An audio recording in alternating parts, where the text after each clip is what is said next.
And now on BBC1, the late night news inside Ulster.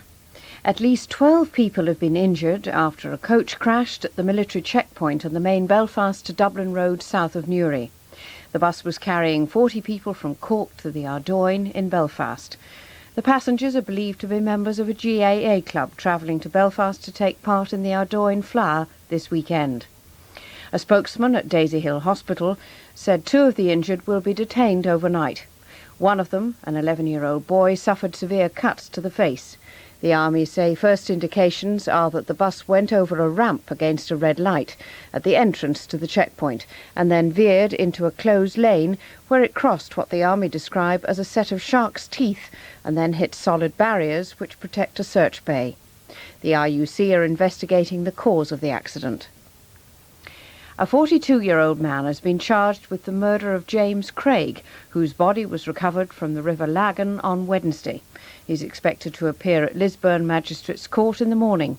A post-mortem examination showed he died from head injuries. The Belfast prison escaper Joe Doherty, who spent 9 years in prison in the United States fighting deportation, has lost a High Court battle to have the time served credited against his original sentence. Another man, Michael McKee, who escaped from Crumlin Road Prison with Doherty in 1981 but was later imprisoned in the Republic, will be released later this month. Doherty escaped with 7 others 2 days before he was given a minimum sentence of 30 years for the murder of SAS Captain Herbert Westmacott. 3 men have been charged with obtaining money by deception and collecting money on behalf of a prescribed organisation.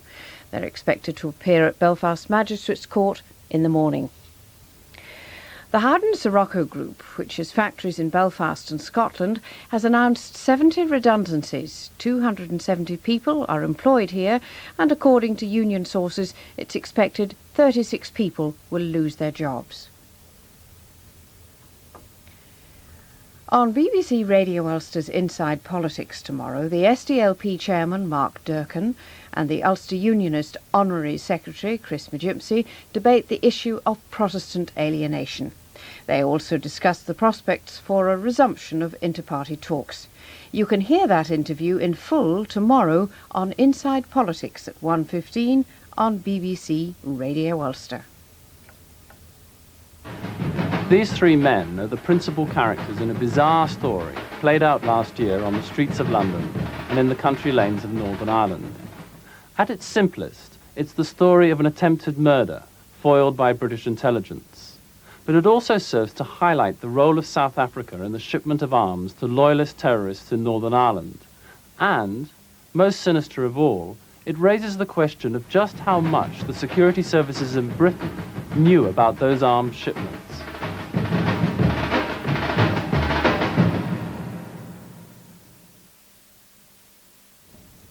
A look now at tomorrow's weather. The night will be rather overcast with rain at times and thick mist forming over hilly areas.